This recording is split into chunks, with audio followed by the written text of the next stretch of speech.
Hello guys, welcome back to my channel. और मैं आज आपको सिखाऊंगा 3 नए इंग्लिश वर्ड्स जिससे कि आपकी इंग्लिश वोकेबलरी और भी इम्प्रूव हो जाएगी। तो पहला वर्ड है सोलस। तो सोलस का मतलब क्या होता है? सोलस वर्ड का मतलब होता है ए पर्सन और a thing that makes you feel better और happier when you are sad और डिसअपॉइंटेड। उदासी या निराशा के क्षणों में तसल्ली देने वाला व्यक्ति या वस्तु, उसको कहते हैं सोलस।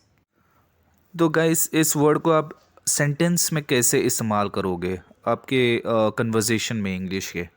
तो पहला सेंटेंस है, I found my solace in books while dealing with my busy work life. तो हिंदी में उसका मतलब है, अपने व्यस्त कामकाजी जीवन से निपटने के दौरान मुझे किताबों में सांत्वना मिली। तो देखिए, ये एक इमेज है उसका। और दूसरा वर्ड है, she find solace in morning yoga before tackling her daily chores. तो देखिए, ये इमेज है। तो हिंदी में इसका मतलब है, वह अपने दैनिक काम निपटाने से पहले सुबह योग करने में आराम पाती है। और तीसरा सेंटेंस है, working out brings me solace and keeps me feeling younger. तो वर्कआउट करने से मुझे सांत्वना मिलती है और मैं युवा महसूस करता हूँ। तो ये है उसका एक इमेज। तो दूसरा वर्ड है हॉल। तो गैस, हॉल का मतलब क्या होता है? हॉल का मतलब होता है to pull something with a lot of effort और डिफ़िकल्टी।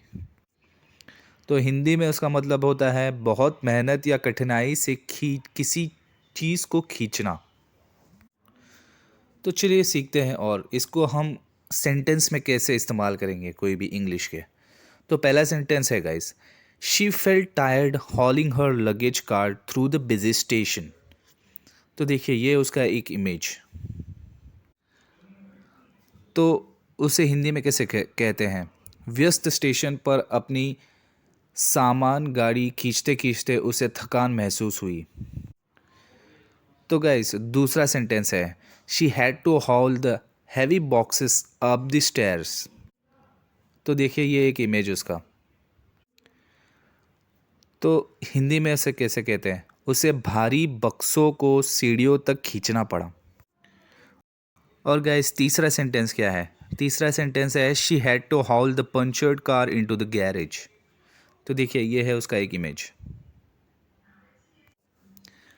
तो गाइस, हमारा तीसरा इंग्लिश वर्ड है ट्विलाइट आवर्स।